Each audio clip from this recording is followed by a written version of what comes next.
and welcome to Twin Talk. I'm Angie, and I am here via Riverside. What's the name of our Riverside FM? With my Riverside sister FM. Joy. Yeah, sorry, it's been a long night, so we're both a little tired. But anyway, we are here to discuss another book with you guys, and the name of it is Bonhoeffer. And this is very timely because the movie Bonhoeffer just came out over the Thanksgiving holiday, and no, we did not plan that. It was just a coincidence that we had read Bonhoeffer and then the movie came out. So, Bonhoeffer, Pastor, Martyr, Prophet, Spy, that's the name of the book. It's written by Eric Metaxas, and it was written in 2020, and the audiobook is 23 hours and 23 minutes. So, very, very long book. So, if you're interested in reading it, expect to spend some time on it. So, it's been a few months since we listened to it, but anyway, I'm just going to do a real quick summary of the book. Dietrich Bonhoeffer was a German Lutheran pastor, theologian, and anti Nazi dissident. Bonhoeffer was a leading figure in the Confessing Church, a movement that opposed the Nazi takeover of the German evangelical church in the early days. In the early days of 1933, Bonhoeffer was one of the first to recognize Hitler's policies against the Jews as a problem for the church. Bonhoeffer was one of the first to criticize the Nazi regime, and he was a vocal opponent of Hitler's euthanasia program and the persecution of Jews. He was involved in a plot to assassinate Hitler, and he was arrested in 1943 and executed in 1945 at the Flossenburg concentration camp. Bonhoeffer's theological writings are considered classics today in the Christian world. So, Joy, I know it's been a minute since you listened to the book. Do you remember much about it since it was in May and now we're in, today is December 1st? I think What I, did I you think? remember the general premise. I thought it was interesting, and I had really never heard of the guy. And it's now knowing what I know about him now, I Mm-hmm. am surprised that I haven't heard more about him, I guess. Yeah, absolutely. My thoughts about the book are I kind of had a love hate relationship with the book. The parts of the book that I liked, I really, really liked.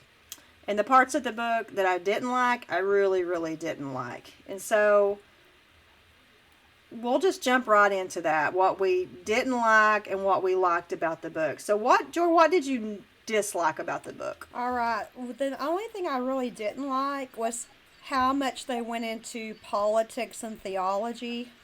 Mm-hmm. And I've just never really been deep into theology, so I just would kind of zone out during those parts. Okay, so you zoned out during the theology and the political parts of the book. Okay. What I disliked was how long it was. Because it was 23 hours, and we're talking Hamilton territory here, right? Hamilton, if Yeah. I remember correctly, was 24 hours long. It was too drawn out. I felt like the author spent too much time. I'm going to echo you here. He spent too much time on theology and talking about theology. Yes, it's very, very important that we understand that Dietrich Bonhoeffer was a theologian because he was. But the way I felt about it was okay, tell us he's a theologian, maybe put a few of his beliefs in there and the way he understood scripture and things like that. But it was overboard on how much he talked about theology. And I kept thinking, okay, if I want to read all this, I could read one of Bonhoeffer's books that he wrote or some of his own writings to understand his theology. And I felt like I was listening to like little mini sermons the whole time I was listening to the book. Is that kind of how you felt? Yes, I felt like just give us an overview of his theology, and for those who are really interested in that, they could just go read one of his books. Exactly. Okay, so let's. Was there anything else you want to say about what you didn't like? That was my only dislike. That's the only complaint I had is way too deep into the theology. I would just rather save that for a different book. Okay, when you said too deep, I'm glad that you said that because to me, it was over my head. Because most of it was beyond my understanding. And you may have hit on something there because maybe that's the reason I zoned out some, and maybe that's the reason I found it not as interesting because a lot of it I did not understand. And I right. agree with you. It is very important that we understand his theology and how he thinks, because that influenced all of his actions, and that's what made him who he was, and it influenced his actions, and it, that's what the story was about. But yeah, Right. so much of it is way over my head, and yeah. Right. But it did give us a glimpse into his mind, which was good. And so the things I liked, but let's start with you first. What were the things you liked about the book? Well, I didn't know anything about him, and the fact that you have a man who comes from an area that's very few Christians. He grows up in Germany. This is during the 20s and 30s that he's growing up there, and the fact that he became a Christian, and that he went up against some of the most evil philosophy, some of the most evil people in the world, and spoke out against them, knowing that he could go to prison, knowing that he could face death. He was a true hero. Yeah. And we're definitely going to get more into that about his role in World War II and against Hitler himself. So the things that I liked about the book was which I love history. So this book was full of historical details about all the events that led up to World War II and including World War II.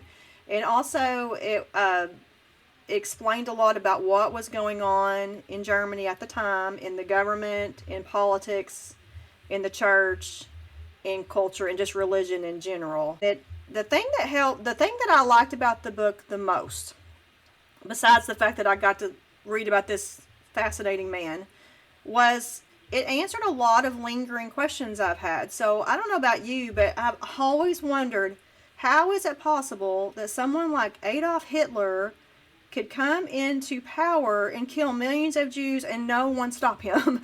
I always thought, how is that even remotely possible? Well, when you read about the history, and it wasn't like it happened overnight. That was my thing, and I think in my thinking it was always like, gosh, this could have been prevented. But when you It was go so back, gradual. yes, it was gradual. And then when you read this book and they tell you step by step what was happening behind the scenes, when you see the complacency that was going on toward the Jews and all the things, how Hitler was slowly sliming his way into the top, and then how he actually did fool a lot of people. It made a lot of sense. It's just like you plant a little seed, and then you give it time to grow, give time people to get used to the idea. Oh, Jews are bad people. Oh, okay. Okay, well, first they can't go to school. Okay, well, let's get used to that idea. Well, now they have curfew. Okay, well, let's accept that and get used to that idea. Well, now they all have to live in one ghetto. Okay, let's get used to that idea. Well, now we're going to ship them off to concentration. It's like you plant a seed, you water it, you watch it grow, give people time to accept it and or not accept it, but not speak out against it. It's just such a gradual, slow, I guess, takeover of the mind, of the Yeah. mindset. Just like in Oh. today's culture. I remember used to, if I heard a cuss word on TV, I'd be like, whoa! I don't know if you remember those days. If you saw a Yeah. cuss word in the title of a movie or heard it on TV, you're like, whoa! And now it's like nothing. It's everything's so gradual. We forget the beginning. Yeah, I always liken it to the old story where they put, was it the turtle in the pot on the stove, and then they slowly warm it up, and then before you know it, it's boiling, and it never knew what happened. That's how Right. I always think of that story. All right, so the other thing that I liked, which is pretty obvious, but I loved how inspirational his life was. He was such an inspiration. His whole life was inspiring to me. And you've kind of already touched on it, but it truly was a story of a faithful pastor versus an evil dictator. I mean, and when this is real life stuff, though, and then you couldn't have written a movie like this. I walked away from it feeling inspired and knowing that I could do more with my life if I chose to. So I think anytime you walk away from a book and you feel that way, it was definitely worth your while. All right, was there anything in the book that surprised you? And you may have already mentioned a few things, but I was just curious if there's What anything. surprised me was that even though he was a Christian, and even though he's for peace and against murder, that he was for assassinating Hitler. Yeah, and I was talking to my husband about that, and he was like, well, wait a minute, I thought he was a Christian. And I said, well, He was. I said, but, and the book goes really, really deeply into the conflict he had in his heart and mind about doing the right thing. And what I really want to point out about Bonhoeffer though was the book literally says that he was always thinking about thinking. He never did anything that he did not give great thought to. And he would have studied the scriptures and prayed and meditated.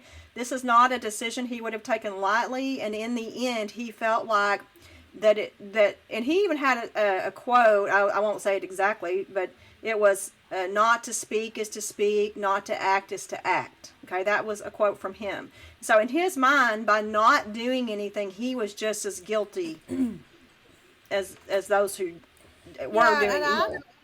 I agree. I think that some people are so evil that God's not against killing them. He ordered in the Old Testament many, many times, either just through supernatural occurrences or through God would use an instrument to take out evil kings and to take out evil men. Yeah, yeah. Um, So I don't think that honestly, I don't know that that would have been a sin if they would have assassinated Hitler. that's kind of how I looked at it. So the question was, what surprised you about the book? Well, the thing that surprised me about the book, and you've already mentioned this, was the fact that I've never heard of him. It kind of like when we did the book about the flower moon, Flower killers Moon. of the flower moon. I was in shock that I had never heard that story. Well, I was in shock that I've never heard of Dietrich Bonhoeffer, and I was also in shock that there was someone like him that existed during the World War II. But one thing that stood out to me was he did spend some time in New York City, and he spent some times at some Negro churches.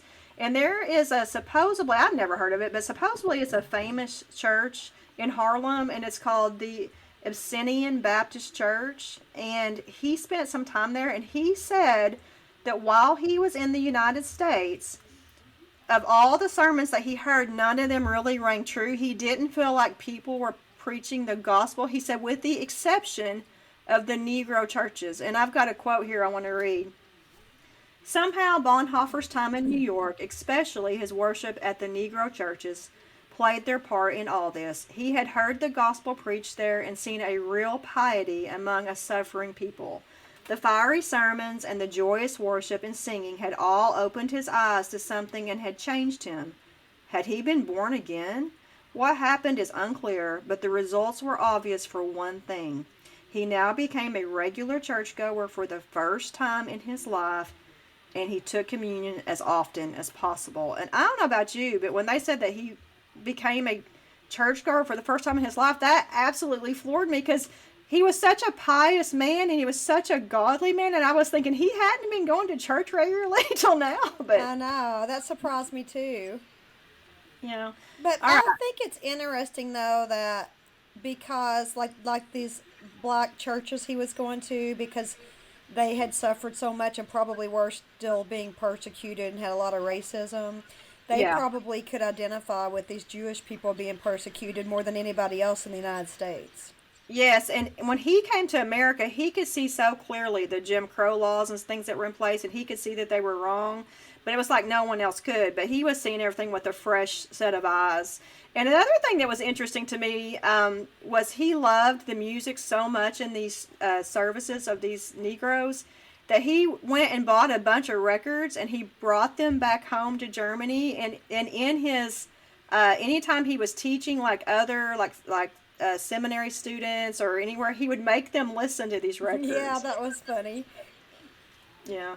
Okay. Are there any observations about his life from the book that you want to comment on that we haven't spoken Just how about? brave he was, how heroic, knowing that by speaking out against the philosophy of the day, the theology of the day, that he could face death, and he really did speak from his heart. He tried to influence people. He tried to show the evils that were going on, and he paid for it with his life, and he deserves to be called a hero, and I respect him. Yeah. Okay. Well, I just jotted down a few things that were of interest. He did have a twin sister named Savine. She's not talked about a lot throughout the book, but she did play a significant role in his life. I love the fact that they said he was addicted to cultural stimulation, and every time he would travel, he would visit museums and operas and concerts. So he was always going and doing anytime he was traveled. And the one thing that came across very strongly in the book is how much of an independent thinker he was. So he wasn't one of these people that was swayed by what other people thought or said. Every single thing, or every belief he had, every thought was weighed and measured, and he came to his own conclusions, and he made his own decisions. So he was an independent thinker, and there was a part in the book that said he surpassed all other students at the university in his theological thinking and understanding.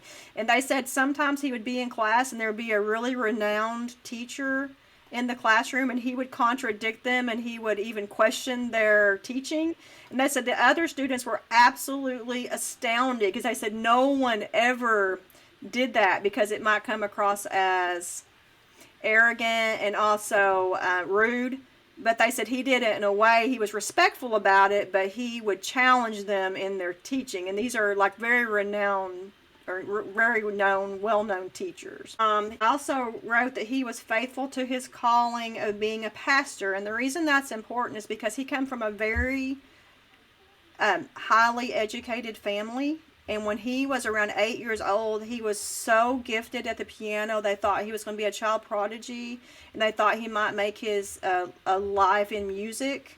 And they also thought he was so smart, he would just eventually go into the to any type of academia. But he, around 16, 17 years old, he said, no, I'm going to be a pastor and a theologian. And they all told him, you are wasting your talent. And they said, and you're wasting your mind. And one thing the book said, Joy, this may surprise you if you don't remember this. They told him, they said, you're going to end up being insignificant, and you're going to be living, the word they used was, you're going to be living in, it kind of meant like naivety, like being naive, like you're not going to really know what's going on in the world.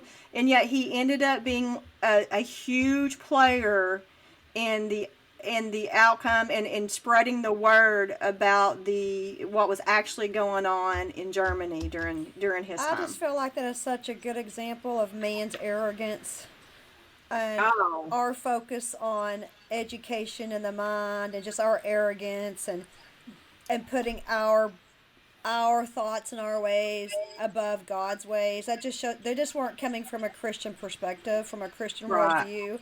And I love how God took him and his faithfulness, and he even rose above his family in prominence, and just leaving a legacy. Yeah. And they mention in the book that his family was only nominally, if I'm saying that word correctly, I don't know, but that they weren't that religious. Like, they did observe some Christian customs, but it's just really odd that he grew up in a family that really wasn't that religious, but yet he I just became feel like they valued education and academic. Well, I don't know what the word. See, I can't even know the word. I'm not smart. academia, or Yeah, yeah, academia over spiritual matters, yeah, over God. yeah.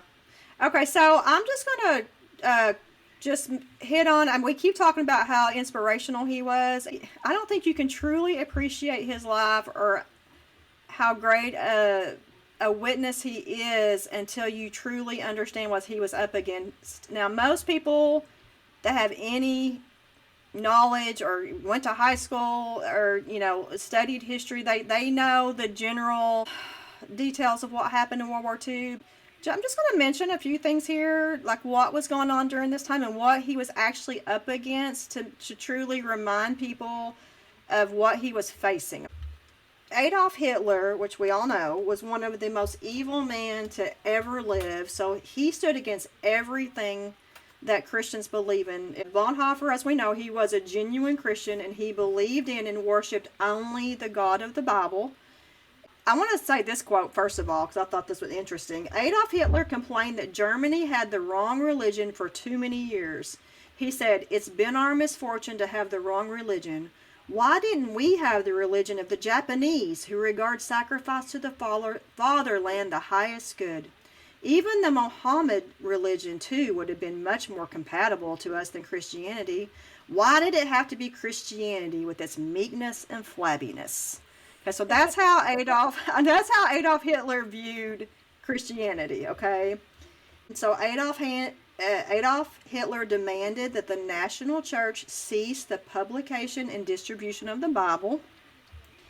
All crucifixes, Bibles, and pictures of saints were removed from church altars, and declared that his manifesto, Mein Kampf, was now the most important document to be revered.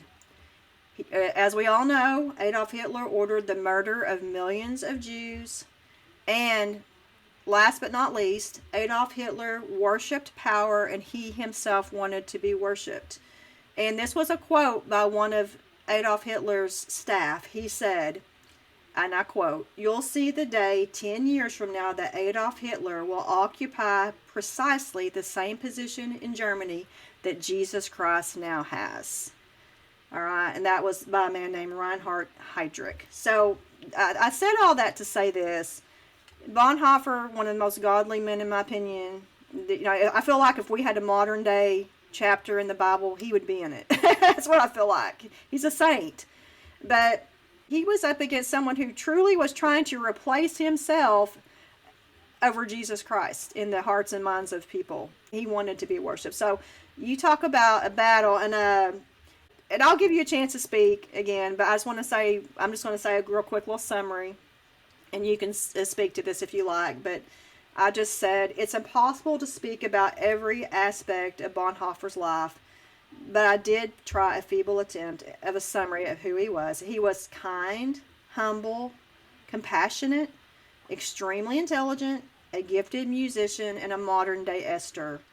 All his pursuits were noble, and he relentlessly pursued the will of God, despite where it took him, despite how uncomfortable, despite how dangerous, and he was faithful to the end. So that's my little. Yeah, I wrote that. Wow, that was really good. That was my little gushing paragraph at the end to say how much I admire this man. And we didn't even get into the suffering he went through. He spent years in prison, not treated very well, with cold, uncomfortable.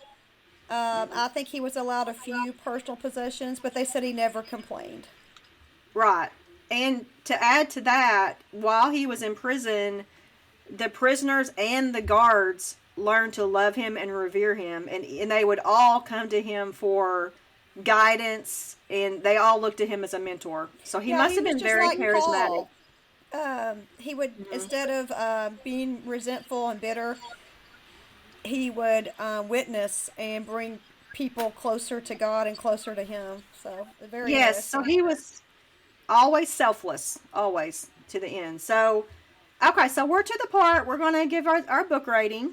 So how many Bonhoeffers do you give this book? Okay, I'm only going to give it 3, but it's just because it was so heavy on the theology. I didn't feel like, I just wanted a little bit more personal stuff with him and his girlfriend too. He did have a girlfriend, and they did write, and they did plan on getting married, but of course he was assassinated before. I don't know if that's did he die in a firing squad? He was hung. He was hung.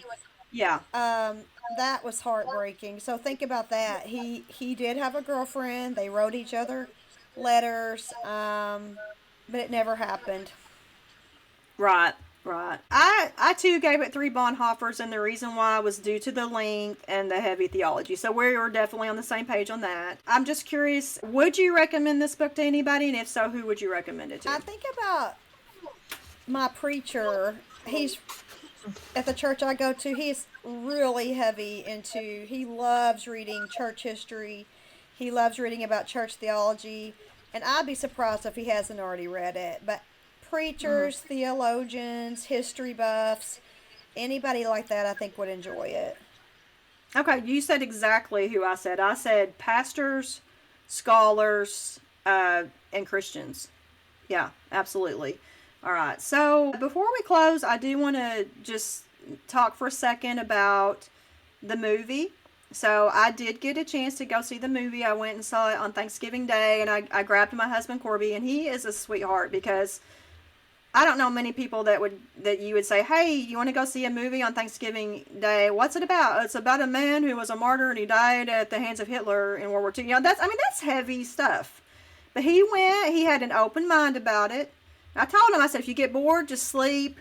I said, if you want to go walk around. I mean, I'm serious. I was like, I don't want you to feel like you just have to sit and watch it, because it was 2 hours and 12 minutes long. So it's kind of a long movie. He watched the whole thing, but he never did get up. But I need to get back on track. I'm sorry, but the movie was very close to the book. I liked the movie because there was so many different settings. Because he goes to London, he goes to New York, he's in Berlin. He at one time I think he goes to Switzerland. He's all over the place. And a lot of these settings were really cool. And of course, they really did play up the scenes about him going to Harlem. And there's a scene where he gets on the piano and the jazz band joins him and they start playing him. And I told Corby, I said, hey, there's a lot of truth to that scene. And then he comes back to seminary or wherever he's at and he makes them listen to the records. And I nudge Corby. Did he play the piano at the black churches he went to? Yeah, well, he was in kind of a little jazz bar. Oh, okay, and he starts playing the piano. And then I kind of nudge Corby when they're listening to the records. I'm like, hey, that actually happened, Like I said, it was close to the book. But here's the thing. I only recommend you go to the movie if you're in the mood. You know how you have to be in the mood for certain types of movies? And this is one of those movies you just kind of need to be in that kind of a solemn, reflective mood, if that makes sense. And definitely don't bring somebody with you that you don't think would enjoy it. And as I get older, I think sometimes it's best to go to movies by yourself, because I'm always worried. I would rather watch a movie by myself than worry the whole time that the person next to me is hating life and bored to death. Exactly. So I'm just learning, because if I am worried about the person next to me, I am not experiencing the movie. So I think that's a good piece of advice too. Okay, I do want to mention the actor who played Bonhoeffer. His name is Jonas Dassier, Dassier. I looked him up. I Googled him. This actor is only 28 years old, and I cannot tell you how good he was. In the reviews I read, a lot of these reviews were kind of, this wasn't so great. But they would all said the same thing, that the acting was excellent. And I totally agree with that. But the one thing I want to make a note of, or I want to mention, was there was only 14 people in the theater. And that makes me sad. I counted, because the reason I counted is because I told Corby, I said, hey, don't be surprised if it's only us and maybe only us. I mean, I was being serious. And so I was really excited that there was 14 people. But here's the point I want to make. We gripe and complain about there's never good quality movies to watch. And when one does come out that's about a really saintly man, it's a very moral movie. There was nothing in it that your kids couldn't watch. Nobody goes. So, I really think we as Christians need to start supporting these movies more so that they'll keep making them. That reminds me of when I went and saw The Sound of Freedom. I had dropped your daughter, Cambry, and her cousin, Carly, off at the Barbie movie. Right. And they had 2 or 3 theaters opened up just for the Barbie movie, and they were crammed, jam-packed, lines out the door. And when I walked into Sound of Freedom, there might have been a dozen of us in there, if that. Yeah. So that's a good point. We got to start supporting these Christian movies if we want more of them. Yeah, I'm glad you said that, because I didn't want to get on my soapbox. It just, I could go off on that. I won't. But anyway, the ending of the movie, it was very sad. They executed. This is the sad part, Joy. 2 weeks later, the Americans came in and freed all the other prisoners that were with him. Was that in the book? Probably. I'm sure they didn't miss much in the book, so I'm sure it was. But I just don't remember that in the book. But so many war books that I've read, they just miss liberation by a week, by 2 weeks, by a month. Yeah, but they said in the book and in the movie he was faithful to the end. He was giving God glory to the end. He walked, gallantly. He wasn't crying and kicking and screaming. He was ready to meet the Lord. And I think that it's not positive what his last words were, but many people say it was something to the effect of, my time here on earth is ending, but my life is just beginning, or something about he's just beginning. So Anyway, it was very sad. I think I cried in the movie. I can't remember, but he was only 39 when he died. But anyway, that felt like the movie was very well done. So you ought to see it when you get a chance. So that's all I have for this podcast. There's so much more about his life we could talk about, but that's why we're here, to get you to want to read the book. And if you can get through all the theology and all the on and on, and and all that deep spiritual thinking, then go for it. But to me, it was worth the read just because I got to learn about this extraordinary man. So, anything else you want to say before we close? No, I think I love the summary you gave a while ago. I think that summed it up well.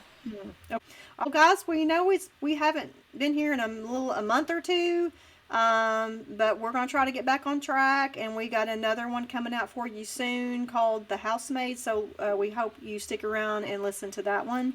And All right, guys. Well, we thank you for joining us, and we will see you next time on Twin Talk.